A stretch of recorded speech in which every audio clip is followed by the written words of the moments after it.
ఈ ఊళ్ళో ప్రతివాడికి ఈయన దారి చూపిస్తాడనమాట. దారి పెద్ద దారి పెద్ద గారు. మాది డోకిపర్రండి. గోపన్న గారు నా కొడుకేనండి. బస్సు దిగేదాకా దారి తెలిసిందండి, దిగే తెలియడం లేదండి. ఆడెక్కడండి నాకు తెలీదు. నా కొడుకు ఎక్కడ ఉన్నాడో చెప్పండి బాబు. తప్పుకోయి బాబు. బాబు తమకు దండం పెడతాను, దారి చూపించండి బాబు. తప్పుకోయి బాబు. తమ దారి పెద్ద బాబు, దారి చూపించండి బాబు. బాబు నా కోడి, నా కోడి, నా కోడి, నా కోడి, నాకు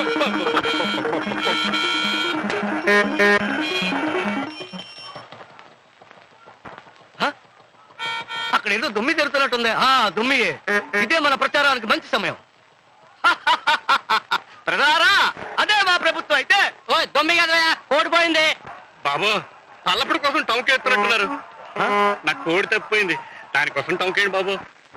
సదరు కోడి గారికి నేను మనం చేసుకునేది ఏమిటంటే, వారు ఎక్కడున్నా తక్షణమే ఇక్కడికి వస్తే వారికి మా రానున్న మంత్రివర్గంలో, మేము రేపు గెలవబోయే మంత్రివర్గంలో వారికి వంటలు వార్పులు అనే ప్రత్యేక శాఖలు కేటాయించి వారిని మంత్రినిగా చేయగలనని హామీ ఇస్తూ మీ అందరి ముందు ప్రమాణ స్వీకారం చేస్తున్నాను. నా కోడి అమ్మా, ఇలాగన్న మాట మీరు మనసులు పట్టేసేది. అంతా ప్రజల నిర్ణయం. చిన్నమ్మగారు బాగున్నారమ్మా? అదేటమ్మా ఎర్రబడిపోయారు, ఇక్కడ ఎండలు ఎక్కువగా ఉన్నాయా? మీరు బాగున్నారా? నాకేటమ్మా, నేను బాగానే ఉన్నాను. అదేటమ్మా, ఆడి కోసం బెంగ పెట్టుకుని ఇలాగ వచ్చేసాను. ఆడు బాగున్నాడమ్మా? బాగున్నాడండి. ఇక్కడే ఎక్కడ ఉండాలి? గోపన్న, గోపన్న. అయ్యా ఏంటయ్యా చెప్పబెట్టలు వచ్చావు? నువ్వు పక్కిదోను చెప్పొస్తాను. వచ్చిన 6 నెలలు అయింది, ఒక ఉత్తరముఖి రాయలేదమ్మా. యాదవా అది సరిగాని మళ్ళీ బాగుందా? బాగుంది లేరా. చూడండి అమ్మా, కనిపించగానే ప్రేమ పుట్టుకొచ్చింది ఇడికి. పట్ట సరదాలప్పుడు మమ్మల్ని మర్చిపోయాడు. పెద్దయ్య గారు ఎక్కడమ్మా? లోపల ఉన్నారా? ఆఫీస్కి వెళ్ళారా? ఈ కోడి తమకొస్తానమ్మా, ఎరకలపల్లి నాటుకోడి. రోడ్డు మీద తప్పైందమ్మా, మంచిగా పట్టించారు. తీసుకోండి అమ్మా. నువ్వు రాయ్యా, నా పని చూసుకోండి అమ్మా, మళ్ళీ దర్శనం చేసుకుంటాను. అయ్యి బాబు, ఇళ్లలో భూమిలోంచి వర్షం మిషన్లు ఎట్టేస్తారు ఏట్రా? ఇంక మేఘాలు అవసరం లేదు ఏట్రా. ఇక్కడికి వచ్చే 200-300 సంపాదించావా? ఇంట్లో అడిగేటప్పటి నుంచి పొలమచ్చ గిలగిల ఆడిపోతున్నది.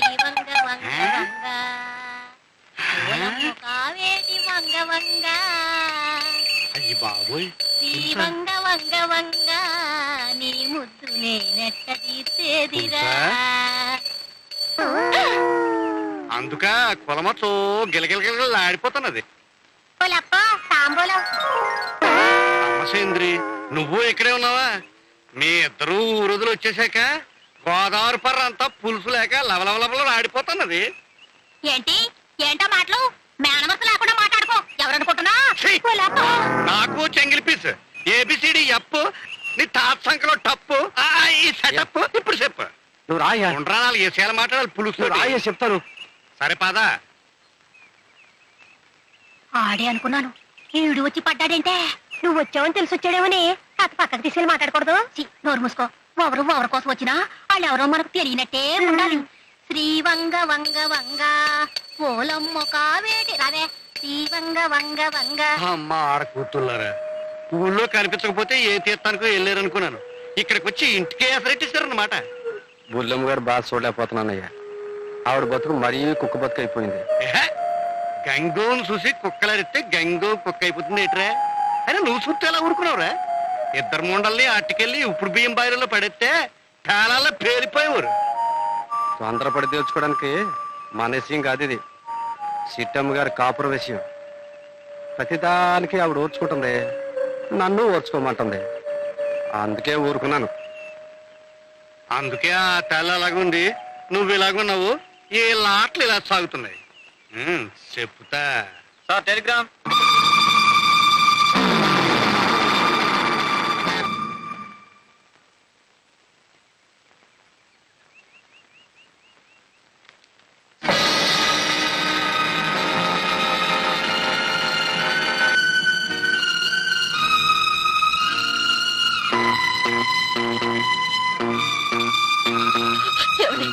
ఒక్క క్షణం. మీ మామగారు మా నాన్నగారు చనిపోయారండి. ఇప్పుడే టెలిగ్రామ్ వచ్చింది. ఏమండి, కన్న రుణం తీర్చుకోవడానికి మా నాన్న మీద పడి కరువు తీరా ఏడవలనుందండి. ఆఖరి చూపుకైనా వెళ్ళని అండి. ఊరెళ్ళ ఏర్పాటు చూడండి. ఏమండి ఏమండి, నా మాట వినండి. చంద్ర, బ్రీఫ్ కేసు తీసుకురా. ఏమండి ఏమండి ఏమండి, నా మాట వినండి. ఏమండి ఏమండి, ఆఖరిసారి మా నాన్న కన్ను చూడమండి.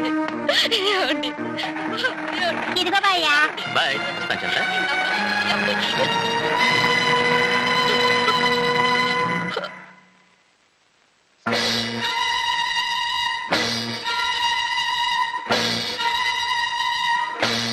ఏమ్మా, ఈ సావు కవర్ ఇప్పుడే చెప్పాలా? మా చంద్రి పుట్టినరోజుకి ప్రజెంటేషన్ కొందామని బంగారు పట్టుకెళ్తుంటే ఇప్పుడే చెప్తావా? అపశకరం. ఏ వయసు దాటిపోయినాడు ఉంటాడా? అదొక పెద్ద వార్త బిగ తీసుకొని చెప్పడానికి. ఏంటే బాగుతున్నారు పులుసు ముండలారా? మీరేంటి, మీ బతుకేంటి? రాత్రి పగలు పక్క మీద తల్లారే కుళ్ళు బతుకులు బతికే మీరు ఫు! ఆవిడ మాట్లాడుకున్న ఊరుకుందని పిచ్చి కుక్కలాగా నోటికి వచ్చినట్టు బాగుంటారా? అయ్యో మరి పద పద పద. ఏంటి ఈ రంగం? ఇదంతా నాది కాదా? నాదంతా నీది కాదా? నీ అమ్మ నీ అబ్బ సంపాదించడే ఆర్తి.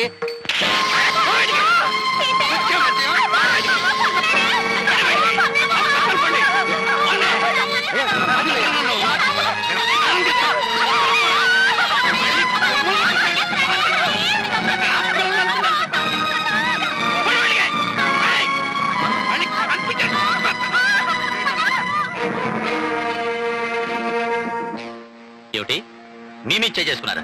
చెయ్యేటి, చెయ్యి కాలు నోరు కూడా చేసుకున్నారు. ఆ తండ్రి కొడుకుని పుర్రెక్కించి పంపించింది ఎవరనుకుంటున్నావు? నీ పెళ్ళమే. ఆ గోపి గడికి తనకి చెప్పకూడదు కానీ శ్రీరామచంద్ర గొప్ప దోస్తినే. అంటే అంటే ఏంటి మధ్య మరీ పిచ్చోళ్ళ ఉన్నావు అని పట్టణం ఎందుకు తీసుకొచ్చింది అనుకుంటున్నావు? నీతో ఇదివరకే చెప్పాలనుకున్నాను. సొక్క పరిగిలాంటి నీ మనసు ఎక్కడ చివుక్కుమంటాదోనని చెప్పలేదు. నీ పెళ్లికి ముందు ఆవిడ మా ఊరు వస్తా పోతా ఉండేదిలే. ఆ గోపి గారితో ఏకలు పక్కపక్కలు నూకలకలోను. నిజం, మా అప్ప మీద ఒట్టు. నిజమా అబద్ధమో నాకు అనవసరం. దాన్ని ఎలా బయటికి గంటాలా అని ఆలోచిస్తున్నాను. మంచి వంక చెప్పారు. ఆగు, తొందరపడక మరిది. వాళ్ళు బరిదగించిన వాళ్ళు నీదా ఎండారగనోళ్ళు. కాస్త బలగం చూసుకుని బయలుదేరడం మరీ మంచిది.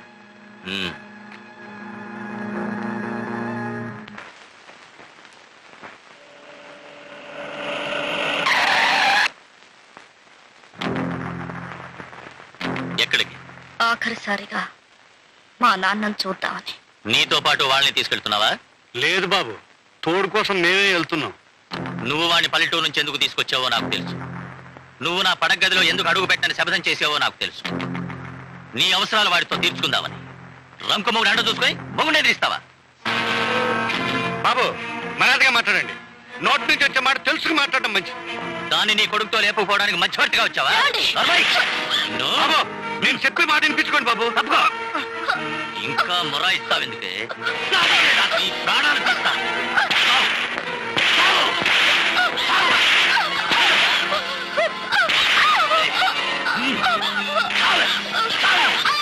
నీ అంతు చూస్తాను. నీ ప్రాణాలు తీస్తాను.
నువ్వు చేసిన దానికి ఆవిడ గనక నీ పెళ్ళం కాకపోతే, నువ్వు ఆవిడ మెళ్ళలో ముళ్ళు వేయకపోతే ఎప్పుడూ చచ్చిపోయేవాడు.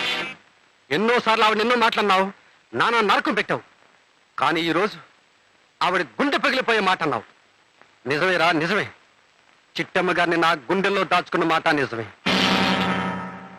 ఆవిడ మనసు తెలియక ఆవిడ మీద నా మనసు పడ్డ మాట నిజమే. ఆవిడ కోసం ఎదురు చూసిన మాట నిజమే. కానీ ఇంతవరకు ఈ విషయం ఆవిడకి తెలియదు. ఇది నీకు సంజాయిషి కాదురా, సమాధానం చెప్పాలి కాబట్టి చెప్తున్నాను. నిన్ను కట్టుకుని ఆవిడ నా కళ్ళబడినప్పుడు, నీ ఇంటికి వచ్చి ఇక్కడ పరిస్థితి చూశాక ఆవిడ సుఖంగా ఉందని నా మనసును సరిపెట్టుకున్నాను. నువ్వు చేసిన తప్పుడు పనులన్నీ ఆవిడ ఎంతో ఓర్చుకునిరా. అలాంటి మంచి మనిషి గురించి తప్పుడు కూతురకు వస్తావా? ఛీ, నీలాంటి మొగుడు ఏ ఆడదానికి ఉండకూడదురా. తప్పు చేసిన ప్రతివాడు ఏదో కథ చెప్పి తప్పించుకుంటాడు. మీరు చేసిన రంకు. గోపన్న, ఆయన నా భర్త, నా దైవం, నా జీవితానికి ఆధారం. ఆయన నన్ను కొడతాడు, చంపుతాడు, ఆయన ఇష్టం. అడిగే హక్కు ఎవరికీ లేదు. భర్త రాక్షసుడైనా ఆడదానికి పసుపు కుంకుమే ముఖ్యం, అది దక్కించు అని అడగడానికి నేను ఆపలేదు. నీ చేతుల్లో అతను చచ్చిపోతే నేను చెప్పదలుచుకున్న 2 మాటలు వినకుండా చచ్చిపోతాడని ఆపాను. ప్రసాదరావు గారు, మొగుడింటే అర్థం మీకు తెలుసా?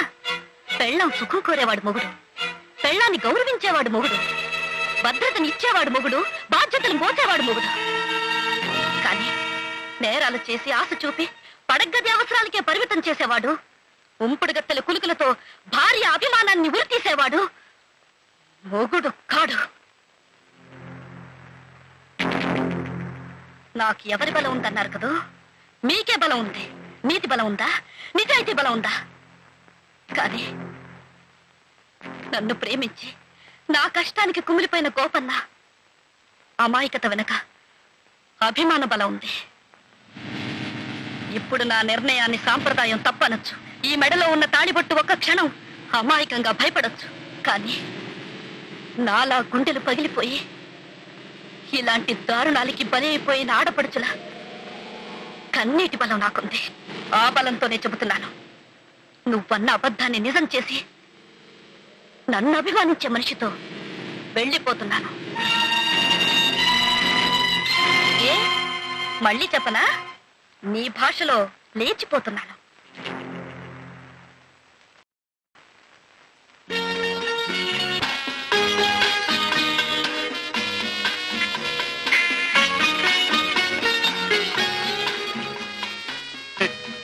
తాళిబొట్టు ఆడదాన్ని పెళ్ళాన్ని చేస్తుందేమో కానీ ఓ పశువుని మొగుని చేయలేదమ్మా.